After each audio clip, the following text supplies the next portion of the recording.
Hola, ¿qué tal? Buenas noches, bienvenidos acá a las 8:45. Arrancamos ya la segunda fase de este noticiero con las entrevistas y los temas de coyuntura nacional. Esta noche en breve vamos a enlazarnos con el canciller de Guatemala, el licenciado Mario Búcaro, para hablar a propósito de la Cumbre de las Américas que se desarrolla en los Estados Unidos. Antes, como todos los jueves, saludamos a Cristian Castillo, que se suma acá a la mesa en el estudio. ¿Qué tal? Yo, Mario, buenas noches. A ver cómo terminó la cumbre, o está por terminar. Mañana quiero que termine, ¿verdad? Ya, veremos un primer corte de caja. Una cumbre que no ha sido muy, bueno, ha tenido su noticia, pero ya no son las cumbres de antes, ¿no? Y es que el continente muy fragmentado, con muchas variantes político-ideológicas, económicas mismo, entonces ya es más difícil conjuntar una agenda continental. Por supuesto. Bueno, nos enlazamos entonces con el canciller Mario Búcaro para hablar precisamente de este encuentro, la Cumbre de las Américas que se desarrolla en Los Ángeles, Estados Unidos, y el canciller Búcaro encabeza la delegación que representa a nuestro país. Canciller, muy buenas noches, bienvenido. Muy buenas noches, Mario, y un saludo cordial a toda la audiencia de Canal Antigua, aquí desde Los Ángeles, desde la Cumbre de las Américas. Gracias por atendernos, señor canciller. ¿Cuáles son sus primeras impresiones? Bueno, ¿cómo se está desarrollando esta cumbre y cuál es la expectativa de una declaración conjunta? Bueno, es muy importante poder entender que la cumbre se compone de diferentes fases.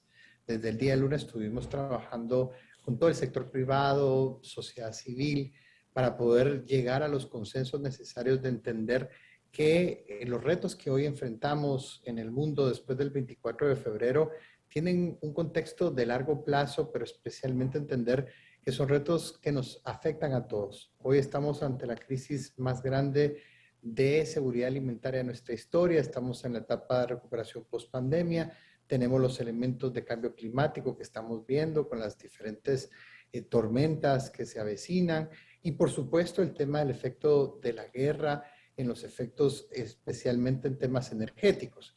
Entonces, trabajar con todos los contextos de la sociedad que están trabajando para que podamos llevar esperanza a todos nuestros connacionales es fundamental. Y aquí empezamos entonces con el desglose de que la cumbre se compone de esta etapa, primera con sociedad civil, empresa, posteriormente pasamos a lo que se llama el GRIC, que es la discusión de los temas sensibles para cada uno de los países, los elementos de lo que podemos aportar.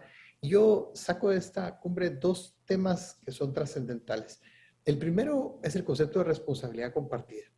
Hoy no podemos esperar que simplemente cada país pueda tomar las decisiones de manera individual. Tenemos que hacerlo de manera regional, entendiendo, por ejemplo, que las causas de la migración obedecen a todos estos factores que estamos hablando y por lo tanto todos los países nos tenemos que comprometer a aportar nuestra propia parte.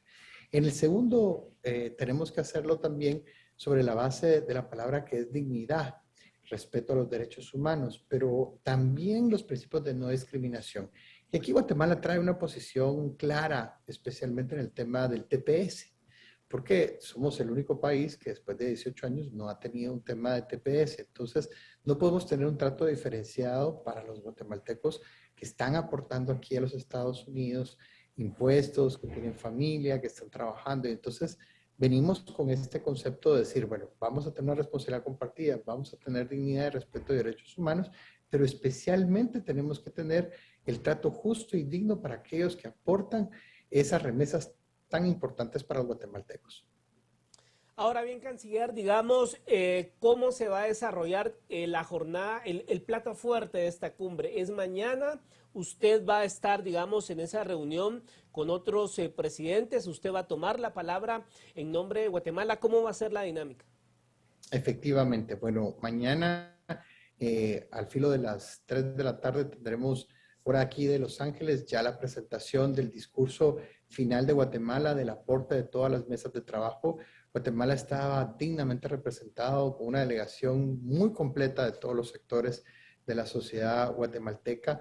Y bueno, cada uno de ellos en las diferentes mesas fue trabajando los diferentes elementos que hoy van a componer la última declaración. Ahora, lo que hoy podemos destacar y que tenemos que celebrar es el anuncio del gobierno de los Estados Unidos de América de la colocación de $3 billones específicamente para los países del norte de Centroamérica. Esto no es un aporte como el que en muchos casos se ha anunciado, que va a haber cooperación, pero ¿cómo se va a matizar? No, esto ya es un compromiso específico de las empresas. No quisiera decir nombres de empresas, pero yo quisiera destacar dos ejemplos muy importantes en este momento. Uno, pues por supuesto, la empresa japonesa de instalación de partes y distribución de partes que hemos anunciado recientemente, que está llegando al país y por supuesto no se está colocando en las periferias de la ciudad, se está colocando en Ayutla San Marcos, en la frontera, donde los primeros 1,000 trabajos que se van a poder colocar serán un ejemplo que permitirá un proyecto de 3 años para 10,000 trabajos dentro de la frontera. Estuvimos con la embajadora Samantha Power también trabajando en el programa de visas H1, H2. Y aquí donde Guatemala, incluso ustedes lo van a ver en las declaraciones, se vuelve un ejemplo para el mundo, especialmente para las Américas, con 3 elementos importantes. Legislaciones vanguardistas. En primera instancia, sobre el tema de respeto, registro y trato digno a todos nuestros trabajadores temporales. El programa está creciendo. Hoy estuvimos hablando de 9,300 visas más que están por venir, pero ya no era solo hablar con los Estados Unidos. Nos sentamos con los sindicatos de las granjas que también estaban participando en esta reunión. Nos sentamos con la Secretaría de Trabajo. Nos juntamos también con los elementos de la parte propia patronal y que muchas veces hay alguna resistencia de parte de los sindicatos de Estados Unidos de que trabajadores temporales ocupen ciertos trabajos. Pero nosotros venimos con una posición fundamental y es el tema de trabajadores esenciales, porque hoy también los trabajadores guatemaltecos que están acá trabajando en el campo se vuelven trabajadores no solo esenciales, sino también que están contribuyendo a Estados Unidos y especialmente a la posibilidad de que no haya desabastecimiento en los supermercados y en otros lugares. Entonces, la cumbre el día de mañana termina. Hay una declaración. Esta declaración también es importante entenderla que no es vinculante para los estados. Es un marco de referencia para los próximos 3 años de los elementos que nosotros tenemos que desarrollar. No es un compromiso específico, pero también incluye 2 elementos que son trascendentales. Esta declaración va a ser vinculante no solo para los Estados Unidos, pero para los 31 países de las Américas que la suscriben. Y habla de conceptos que también integran estos temas de dignidad y trato de los derechos humanos, que es fundamental para nosotros que también se aplique para los retornados que tenemos. Es importante aclararle a la audiencia que si bien el anfitrión es Estados Unidos, no es una cumbre de Estados Unidos convocada solo por Estados Unidos, es una cumbre de las Américas. Esto porque el debate de fondo ha generado en diferentes países de la región rechazo a la exclusión de algunos países del continente. ¿Sigue siendo una cumbre de las Américas o ha habido, a partir de las exclusiones de estados concretos, una fragmentación misma? Inclusive, ¿cuál es la posición dentro de la OEA? Bueno, efectivamente, primero entender que la Cumbre de las Américas no es una cumbre específicamente de Estados Unidos. Estados Unidos es el país anfitrión y yo agradezco públicamente a los Estados Unidos porque han sido grandes anfitriones, han hecho una excelente labor para poder coordinar todos los espacios aquí en Los Ángeles, para que tengamos los distintos foros, para poder ir trabajando sobre las mesas, para poder lograr a los personajes que también son necesarios dentro de las sociedades civiles y especialmente en el sector empresarial para que conozca las necesidades de cada uno de los países. Ahora, definitivamente ha habido muchos debates sobre el tema de la exclusión de ciertos países y otros elementos.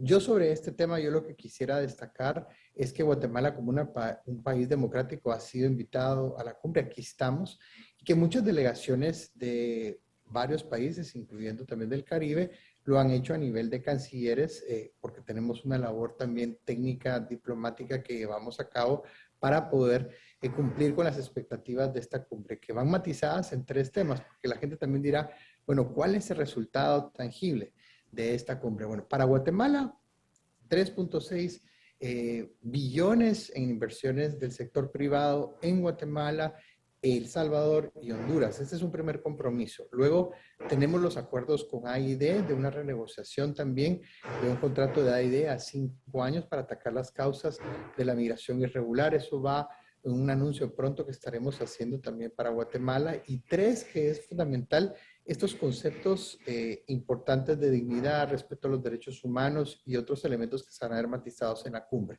Ahora, estos 31 países que hoy se juntan, estamos evaluando dónde será la próxima cumbre, pero todos tenemos que recordar las cumbres del pasado, por ejemplo, que inician desde el año 94 y por supuesto recordamos las cumbres de Mar del Plata, la de Lima, que fue trascendental, que fue la última, y ahora pues esperamos que sean 2 países que se han ofrecido para alocar la cumbre, Uruguay y República Dominicana. Mañana votaremos para decidir quién será el próximo país de la cumbre en los próximos 3 años.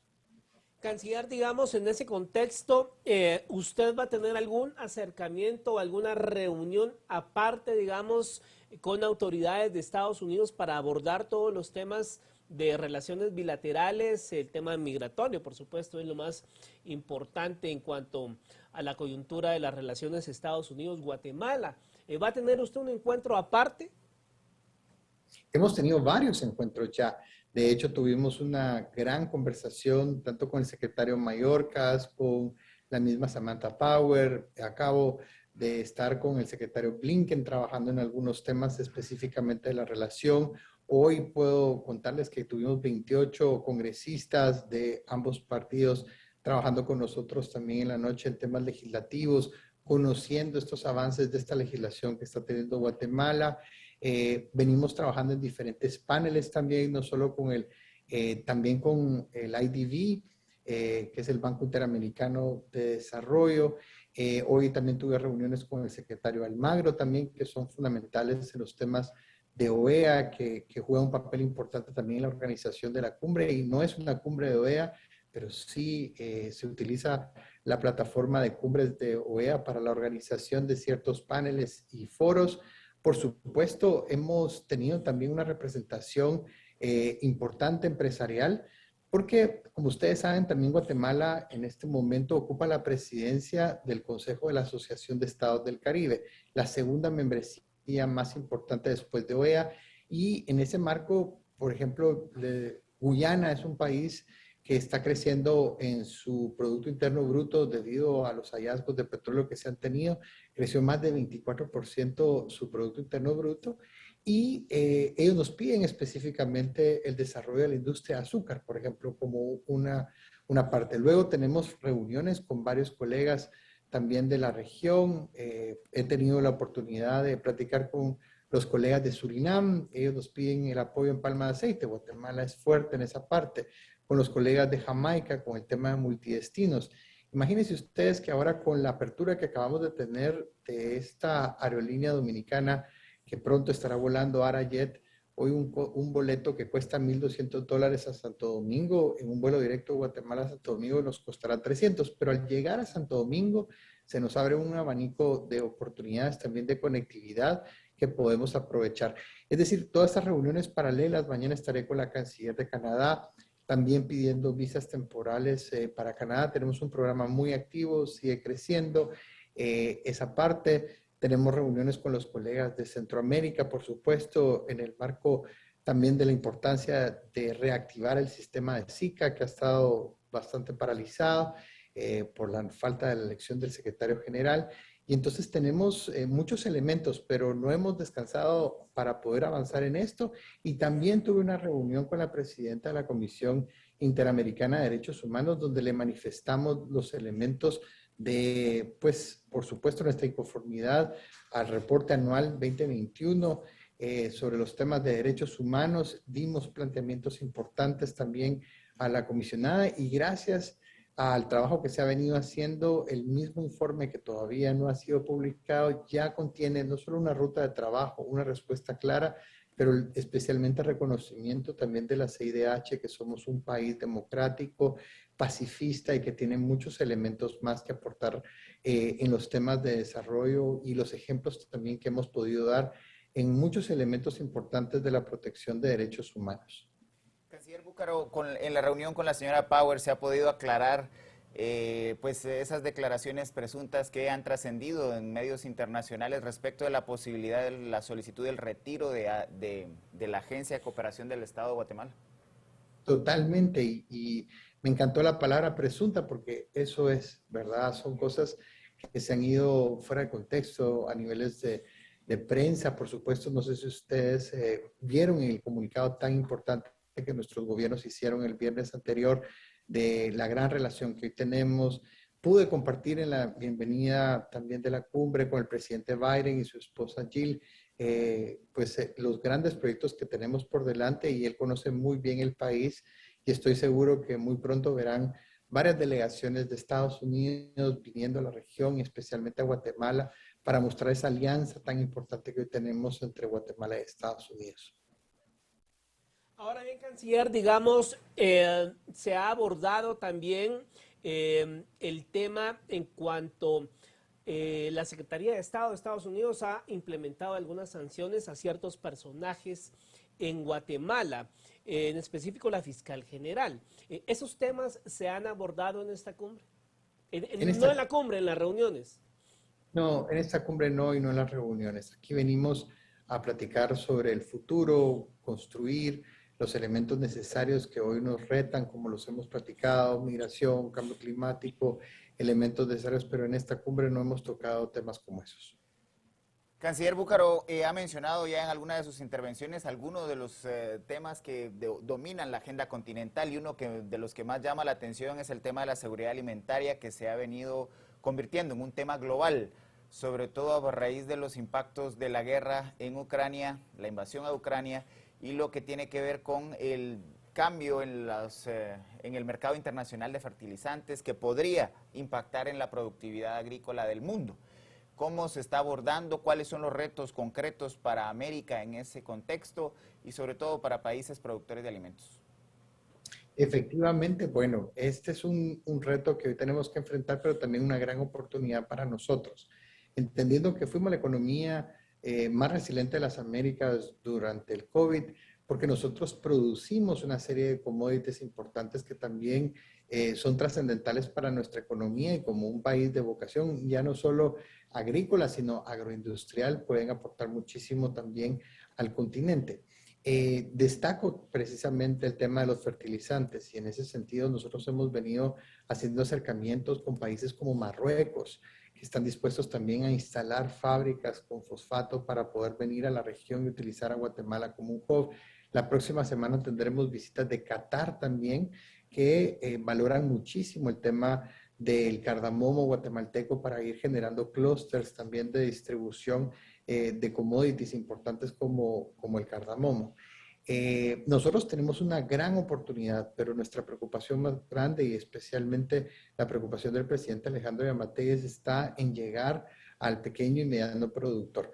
Y entonces aquí viene el tema de cadenas de valor. ¿Cómo empoderamos las cadenas de valor? Y una empresa, reitero, no quiero destacar ninguna marca en específico, pero una empresa muy grande de frituras guatemalteca tiene ahora un compromiso, gracias a estos apoyos que se están haciendo por la iniciativa que se está generando con los Estados Unidos, la capacidad de producir papas en Guatemala en grandes cantidades, involucrando a mujeres también en los procesos agrícolas, en pequeñas y medianas producciones también de papas dentro del país. Y estas papas son procesadas en Guatemala y distribuidas a todo el continente, incluyendo el Caribe, y orgullosamente guatemaltecas. Entonces, tenemos que seguir fortaleciendo esos procesos. Estamos buscando nuevos socios y aliados, especialmente para paliar este tema tan complejo de fertilizantes, y el presidente Alejandro Yamatei nos ha instruido precisamente a eso, a pensar diferente, a buscar otros nichos de mercado, y también entender que una vez se gane la guerra por parte de Ucrania y tengamos un avance en estos procesos de paz, hoy también vamos a tener que entrar en una etapa de reconstrucción de Ucrania. Imagínense ustedes lo que se está gastando o se va a gastar en la reconstrucción, y ahí se van a abrir muchas oportunidades también para trabajo de guatemaltecos. Ahora bien, canciller, digamos, en todo este tema de migración, ¿Ha tenido usted algún contacto con sus pares hondureños de Honduras y de El Salvador para abordar el tema? Porque es un tema regional. ¿Ha tenido esa reunión allá en el contexto de la cumbre? ¿La va a tener a su regreso? ¿O si el tema se va a abordar por separado? No, hemos tenido ya reuniones tanto con Alexandra, mi colega de El Salvador, y con Enrique, mi colega de Honduras, platicando precisamente, y no solo con ellos, también con Marcelo Ebrard de México, donde tenemos que ir pensando cómo vamos a poder trabajar el tema específicamente de flujos masivos irregulares o caravanas, que si ustedes notaron, viene una caravana en camino hacia Los Ángeles, y esta caravana curiosamente ya no se forma en Honduras ni en Guatemala, se forma en Tapachula. Y destaco aquí que, por ejemplo, el año pasado los flujos masivos irregulares eran de hermanos caribeños, hoy en su mayoría son de hermanos sudamericanos. Y esto también ya nos marca un nuevo contexto también de esta migración irregular que, por supuesto, yo siempre lo voy a reiterar, migrar es un derecho, no es un delito. Hacerlo de una manera ordenada, segura, regular y optativa es lo que hemos agregado ahora, es fundamental. Y por supuesto seguiremos trabajando con ellos. Esta es la primera, después de la cumbre, de muchas reuniones que tenemos que tener en el marco de todos los sistemas que tenemos de protección de migración, tanto como CRM, las MIRPS y por supuesto en el marco de SICA.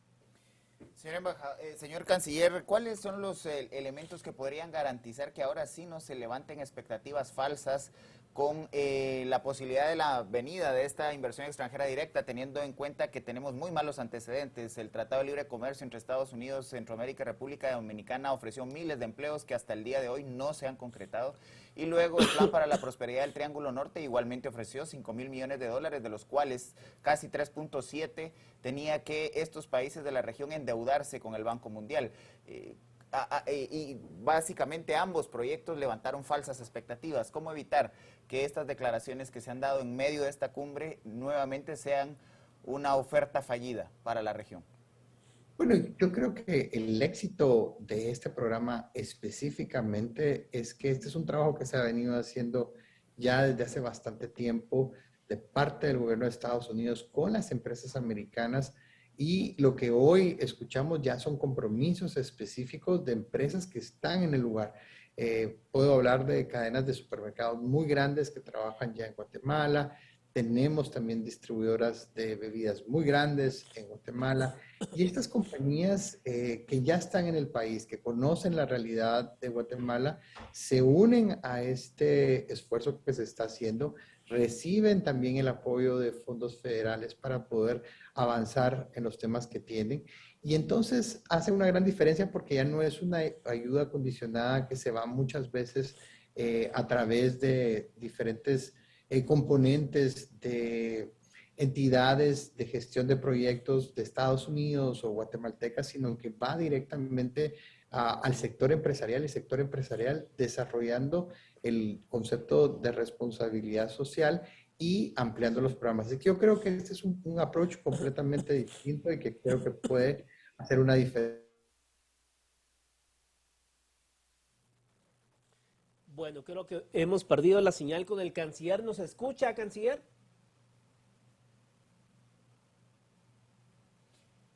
No. Una cumbre, Mario, en lo que recuperamos la comunicación con el señor canciller, una cumbre que es del continente, no de Estados Unidos. Esto es importante aclararlo porque las expectativas que se han generado en el país es que Estados Unidos ejerció prácticamente derecho de veto hacia algunos de los estados de la región, sobre una cumbre que es de la Organización de Estados Americanos que permite este veto. Y veremos si esto no desbarata la ya bastante debilitada credibilidad de la OEA. Y sobre todo porque, digamos, había mucha expectativa en torno a si el presidente de México iba a asistir, y él fue el que inició esta polémica en cuanto a que si no se invitaban a todos los países de la región, él no asistía.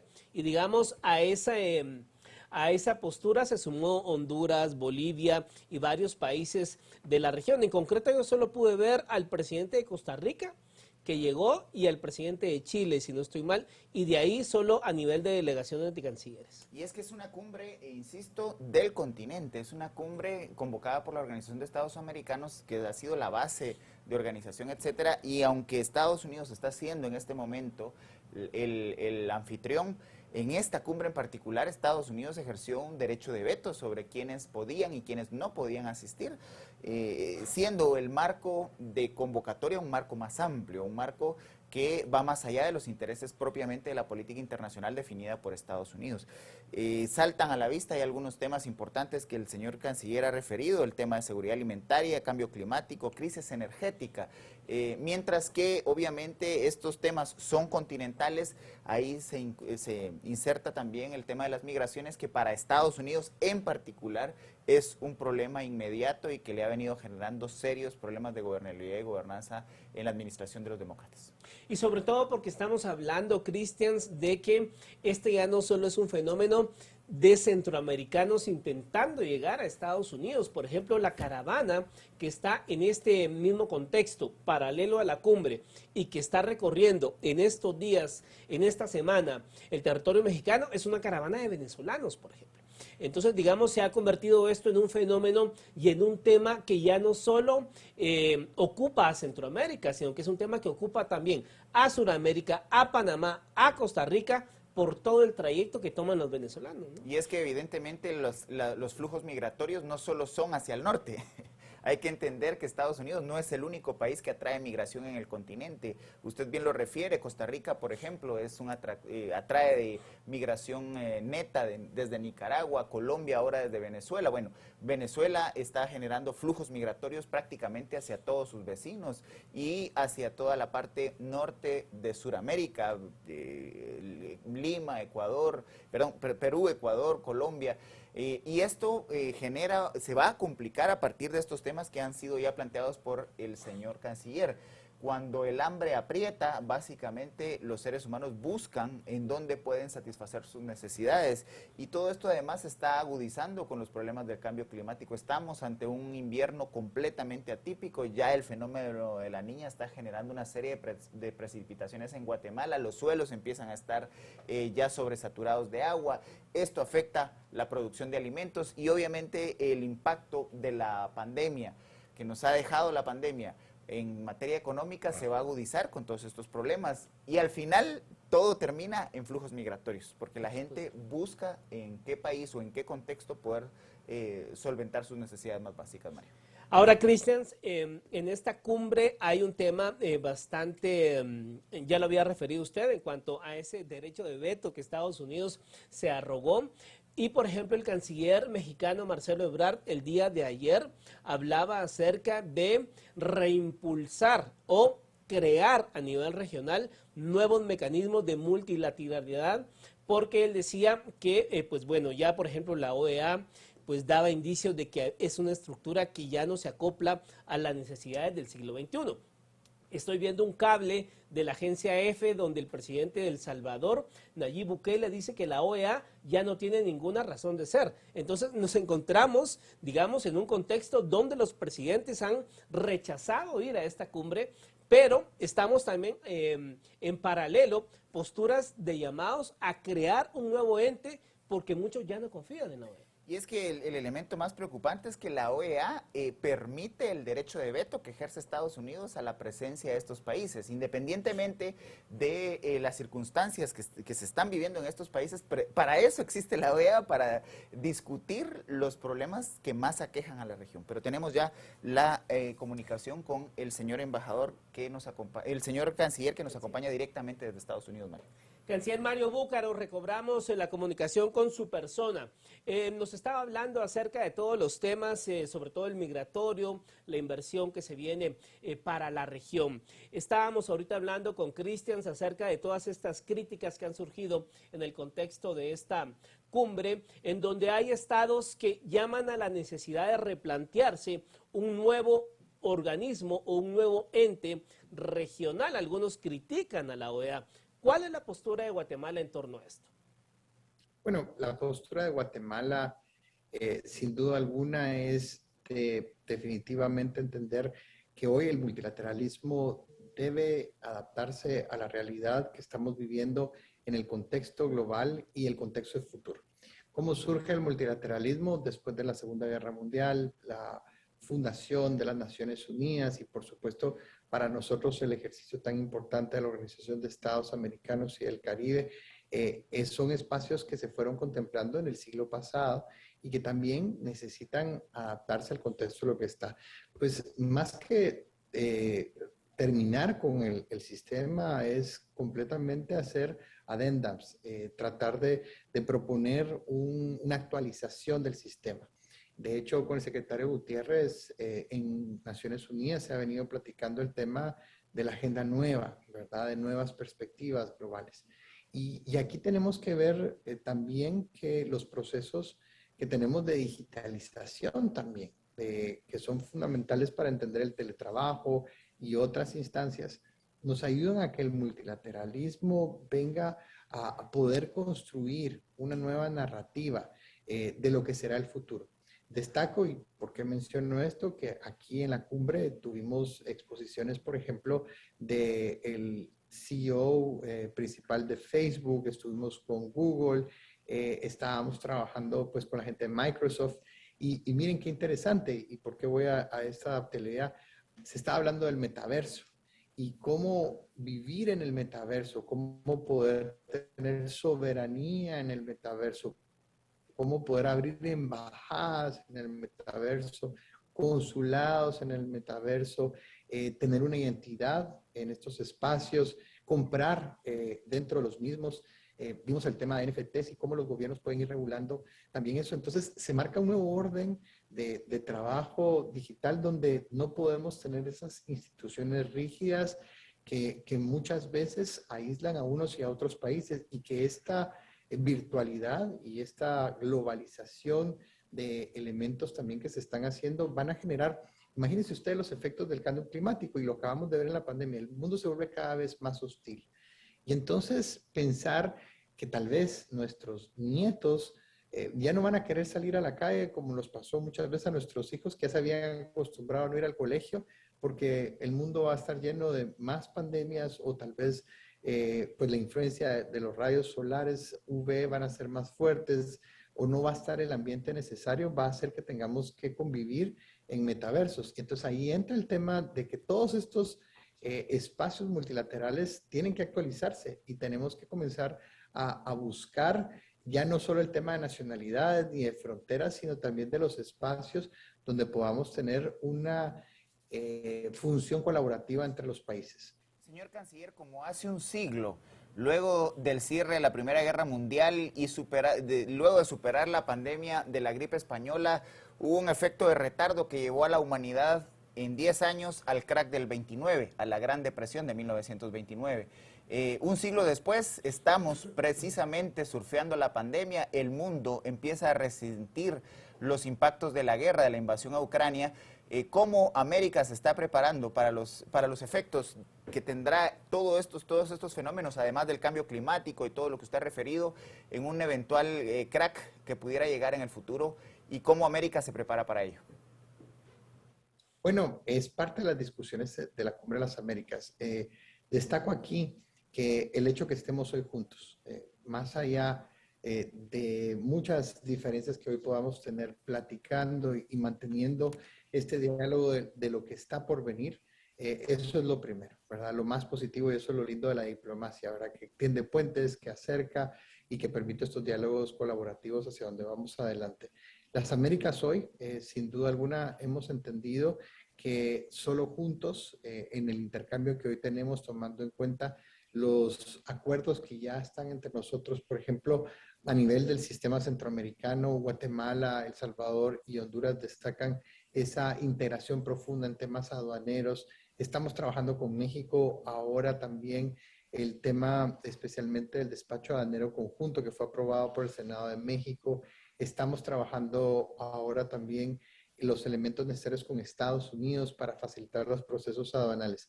Ahorita el reto más importante para las Américas, la preparación más grande, es cómo podemos restablecer las cadenas de logística que se han perdido.